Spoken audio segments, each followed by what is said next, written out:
Welcome to Angler's Trading Post. I'm Jeff Coffey, and today we're talking about trailer rigs. We're going to talk about rigging your trailer rigs. The trailer rig is such an important innovation to jig fishing. First off, let's talk about that for just one quick second. Notice this hook right there. Can you see that in there? That hook has a long shank to it. The geometry between the point of that hook and the eye aren't really good. Here's why.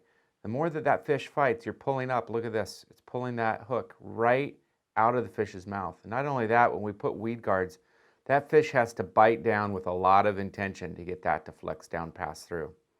So what we've done instead, here's one that's all rigged up, is we've taken a shorter shanked hook with a better geometry in the eye, and we've put this wire in here. And what that does, that creates a hinge.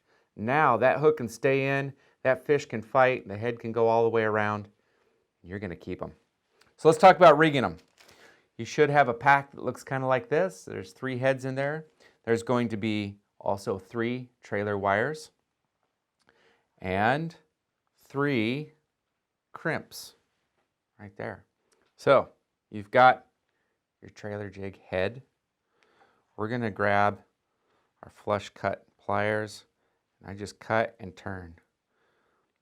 Now we put this collar on right here so that you can put on your plastics. But if you're not going to do plastics, take that off. Comes right off. Pretty easy. Now, I'm going to grab my wire. I'm going to grab the crimp, and I'm going to go make sure both of those get through there, just like that.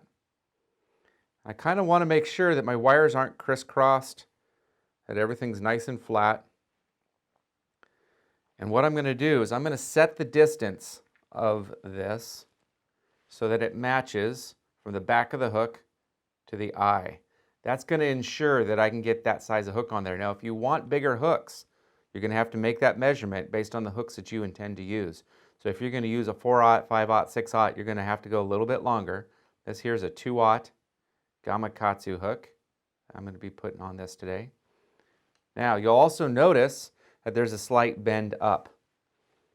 This is what we would call an up eye.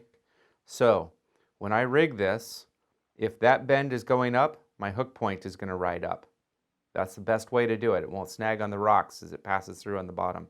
Anytime you're fishing towards the bottom, you want to make sure that the hook's riding up. I'm going to use my cutters here. I'm going to just clean up the end of that. Sometimes I'll have a little bit of a bend left on the end from the manufacturing process. And that'll help it slide on easier this time. So again, make sure my wires are there, that I've got the right distance. I'm just going to slide that shank of my jig up in there.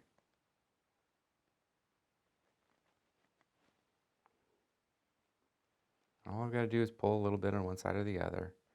Make sure that I'm nice and straight. I like to set it up so that my wires are split like this. That kind of helps keep everything in alignment. Give it a little pull. And then I slide that collar right up to the back of the head. Straighten that up. We're good. Once I've done that, I'm going to grab my crimping pliers. Now, these have all sorts of different sizes to them, but you'll notice that right there is the smallest hole. That's the one you're going to want to use for these. And all I've got to do, once it's in position, is I'll grab it. Now, if my eye is up, I can just hold that there and I can twist that crimp in my wires till I make sure that that bend goes up. And all I got to do is pinch. Boom. I'll come in, I'll trim those ends off with my flush cutters again.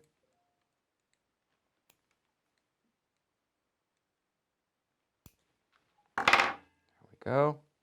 And those wires will bend a little bit. There's a little bit of memory in there.